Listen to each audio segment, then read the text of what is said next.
At Foundation Group, we work with upwards of 1,000 brand new nonprofits each and every year. Now, these are organizations that are newly incorporating and seeking 501c3 status from the IRS.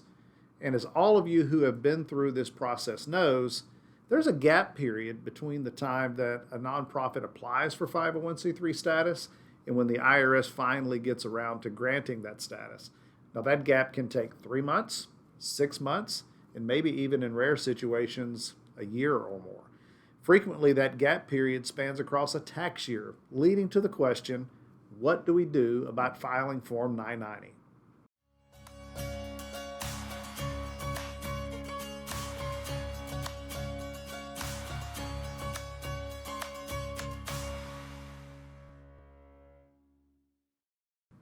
I'm Greg McRae from Foundation Group, and welcome to 501c3 University.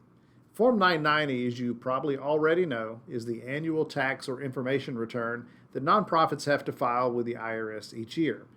Now, the requirement is so strict that the IRS will revoke 501c3 status for any nonprofit that fails to file Form 990 for 3 consecutive years.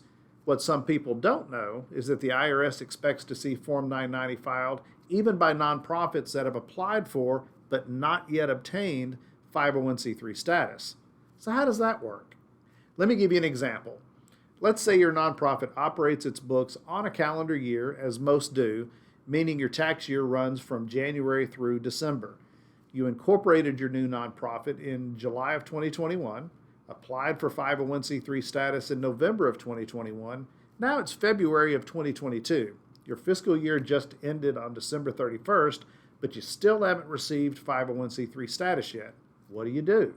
Well, the answer depends on the type of Form 990 that is due.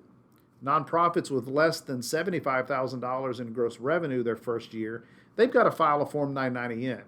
Now, Form 990N is a web-based return that can't be filed without your nonprofit being in the IRS database of approved organizations. So if your application is still being reviewed and the IRS expects you to file Form 990, what do? Well, nothing yet, not until you get your determination letter.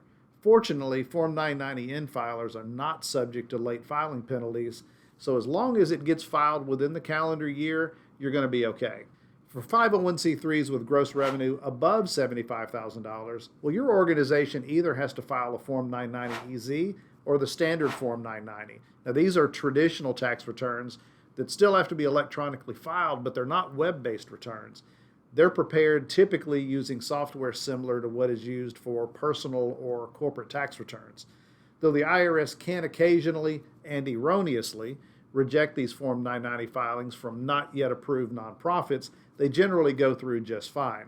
Good thing, since the IRS requires them to be filed and will penalize you for late filing. Just a brief final note about private foundations. The types of Form 990 we mentioned already, they're for 501c3 public charities as well as other types of nonprofits pending status, such as 501c4s, C6s, and so on. Private foundations, another type of 501c3, well, you've got to file a Form 990 PF regardless of revenue each year. The Form 990 PF is also a typical type tax return and should be filed on time even while 501c3 status is pending.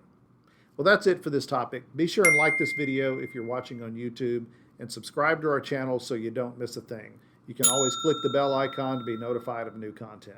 Thanks for watching, and we'll see you next time.